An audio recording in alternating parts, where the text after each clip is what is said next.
Die sind fröhlich miteinander ins Schloss gefahren. Und wo die Prinzessin den Hans gesehen hat sie sich bis über beide Ohren in ihn verliebt. Sie hat dem König ins Ohr geflüstert: «Pappe, der Graf möchte oder keinen. Ist so ein Herziger.»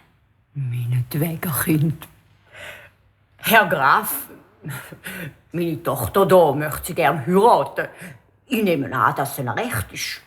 Natürlich möchte ich gerne mal zuerst ihr Schloss sehen. Wir könnten es ja gerade mal anschauen. Was meinen Sie?» Der Hans hat einen roten Kopf bekommen. Der Kater verzweifelt angeschaut und gestackelt.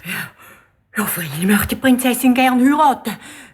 Nur mit meinem Schloss. Heute geht es nicht so gut. Wir haben nämlich heute rausgeputzt und erst noch grosse Wäsche.» «Miau, Herr Graf, da bringe ich doch alles in die Ordnung. Ich gehe ins Schloss, alles parat machen und komme Sie hier dann wieder abholen.» «Miau.» Der Kater rennt und sieht, wie vor der Stadt die Leute auf einem Feld beim Wald arbeiten. Da ruft er dazu: «Miau! Ihr da! Wenn der König vorbeifährt und fragt, wem der Wald gehöre und das Land, so sagt er: